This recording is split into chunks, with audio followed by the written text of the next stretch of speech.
जय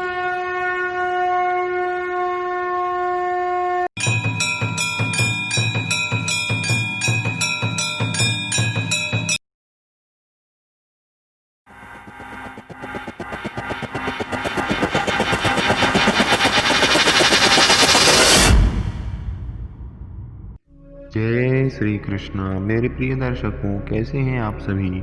आज हम आपके लिए लेकर आए हैं शनिवार की व्रत कथा। तो आइए आप और हम मिलकर सुनते हैं शनिवार व्रत कथा। एक बार ब्रह्मांड के 9 ग्रहों में आपस में विवाद हो गया।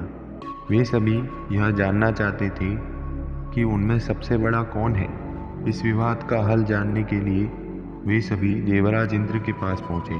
इंद्र ने विवाद से बचने के लिए नवग्रहों से कहा कि पृथ्वी पर उज्जैन में विक्रमादित्य नाम के राजा हैं, जो सदा न्याय करते हैं। वही आपके विवाद का निर्णय कर सकते हैं। इंद्र की बात मानकर नवग्रह राजा विक्रमादित्य के पास अपनी शंका लेकर पहुंचे। राजा जानते थे कि वे जिसे छोटा बताएंगे वही कुपित हो जाएगा, पर वे न्याय का मार्ग नहीं छोड़ना चाहते थे। राजा ने नवधातुओं के 9 सिंहासन बनाए और हर ग्रह को उसके अनुरूप क्रमशः स्थान ग्रहण करने को कहा। इस क्रम में लोहे का सिंहासन सबसे अंतिम में था, जो शनिदेव का था। इस तरह शनिदेव को सभी ग्रहों में अंतिम स्थान मिला। इससे शनिदेव राजा पर कुपित हो गए और अपना समय आने पर विक्रमादित्य को दुख देने की चेतावनी देकर चले गए।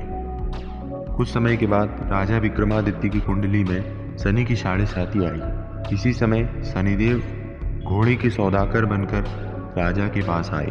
राजा विक्रमादित्य एक घोड़ा पसंद कर जैसे ही उसकी सवारी करने लगी, वह राजा को लेकर जंगल में भाग गया और गायब हो गया। जंगल में भटक कर राजा किसी नए देश में जा पहुंचा। वहां एक शहर में एक सेठ से बात करने लगा। सेठ के यहाँ उनके पहुंचते ही सेठ का खूब सामान बिका, तो वह प्रसन्न होकर राजा को भोजन कराने घर ले गया।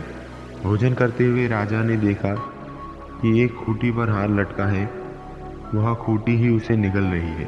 राजा के भोजन करने पर सेठ ने खूंटी पर हार न पाया, तो उसे चोरी के आरोप में राजा के दरबार में प्रस्तुत किया। राजा ने चोरी के आरोप में विक्रमादित्य के हाथ कटवा दिए। इसके बाद विकलांग राजा को एक तेली अपने घर ले आया और कोहलू के बैलों को हाँकने का काम दे दिया।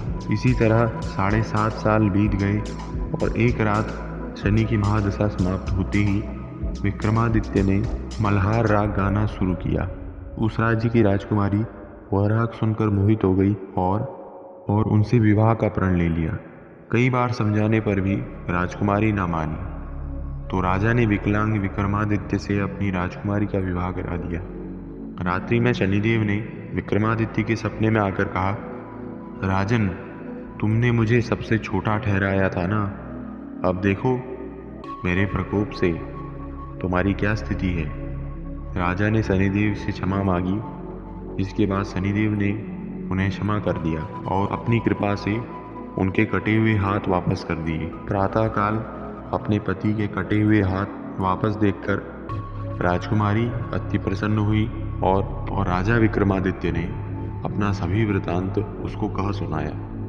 राजा की कथा पूरे नगर में प्रसिद्ध हो गई।